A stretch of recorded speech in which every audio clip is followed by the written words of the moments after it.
Well, I thought I'd go ahead and show you how to add a sensor to the Wyze app. This is my modified sensor that I've modified with the extended wire. So in the Wyze app itself, I'm just going to go to add a product, a Wyze Contact Sensor. I've got two cameras with a bridge on. One's named Extra, the other one is my pan cam. I'm going to choose the Extra. Now it tells you to simply just push the button from the side using the key they give you until you see 3 flashes of the light down there. 1, 2, 3. There we go. And we wait.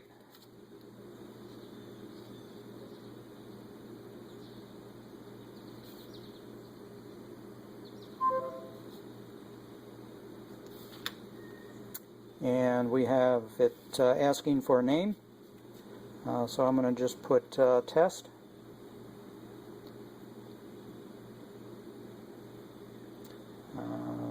And hit OK. And now finish setup. Okay. So it's that simple. We should have one up here now that says test. The second one down is my one project, dusk to dawn, which shows in the open position, which is daylight. My second one is this one here, which is the one I had on my breadboard. That one's showing in the closed.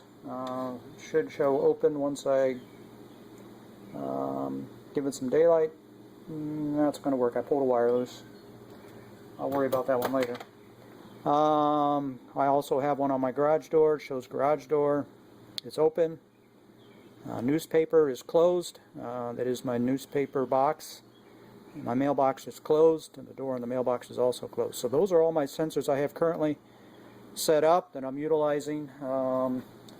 So the top one is at test, and it says it's open. You can see I do not have any continuity between the two leads on this sensor. So if I were to touch those two leads together, it should go to close. And it does, and it also notifies me if closed. So I'll quickly put a reed switch on here just to show you. Thought I had one out. I guess I do not. Yes, I do. It's under my phone. Okay. Here's one of the reed switches that I purchased from Amazon. Amazon's got a great selection of all different types of reed switches. If you're going to use a remote mounted reed switch, you want a normally open switch. Means it's open when not in presence of a magnet. They also have them in a closure already with screw terminals, so that you can use one of those. If you're not proficient at soldering, you can use one of those. These are glass, so they are fragile, so if you are going to use one of these, you might want to protect it in a small case, and make sure that there's nothing going to hit it and break the glass on it. So I'm going to quickly just solder this in place.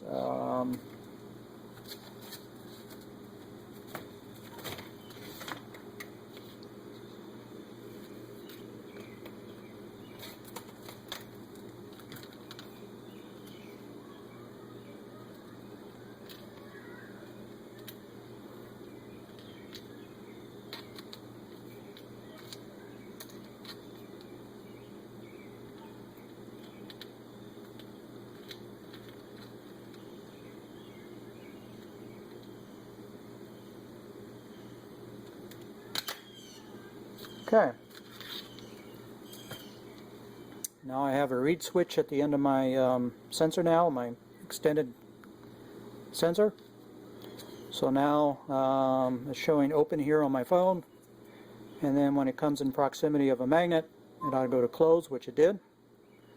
And then when I remove the magnet away, it ought to go back to open, and it does. So very simple circuit. Just making contact and breaking contact on those two wires. So that's the end of this series on how to modify a sensor. Everybody have a great week. Thank you.